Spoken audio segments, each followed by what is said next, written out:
ما تشريش الحولي، ما تشريش الحولي اخويا. دابا العيد باقي ليه شهرين ولا 3 شهور، ما تشريش. واش خايف الحواله يكملوا؟ واش خايفين الحواله يكملوا من السوق؟ وراه الخير موجود اصاحبي. هذا العام الخير الحمد لله كاين. غير هو انت ملي كتمشي كتشري قبل العيد بشهرين ولا 3 شهور، كتساهم في حاجه وحده، كتساهم في انك كتدصر هذاك الشناق وكتخليه يفرعن وكيهز الاثمنه للسقف، باش ملي كتوصل العيد كيبقى له واحد 15 يوم ولا سيمانه، هذاك الدرويش الفقير اللي ما عندوش، اللي مسكين العام كامل هو كيتقاتل باش يجمع ديك البركه باش يشري داك الخروف، ملي كتبقى واحد 4 ايام ولا سيمانه كيمشي باش يشري، كيلقى هذوك الشناقه طلعوا داكشي للسقف وكيوليو اثمنه صاروخيه. علاش؟ لان راكم دصرتوهم بداك الشريان. ملي كيكثر الطلب على الحاجه كتخليو الشناقه كيفرعنوا وكيتصروا وكيوليو كيديروا ما بغاو في الاثمنه.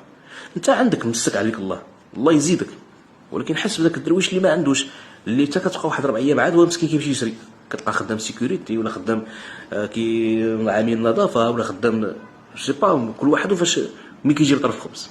لهذا الله يكثر خيركم ما تشريوش دابا، ما تشريوش دابا، تبقى واحد سيمانه ولا 2 سيمانات عاد شريو، تماك غادي يتهرسوا لهم الريصان ديالهم، هذوك الشناقه الريوسه ديالهم غيتهرسوا ويطيحوا الارض وغيحنيو الراس، وديك الساعه غيهبطوا الثمن وكل شيء باذن الله غادي يعيد هذا العام. السلام عليكم.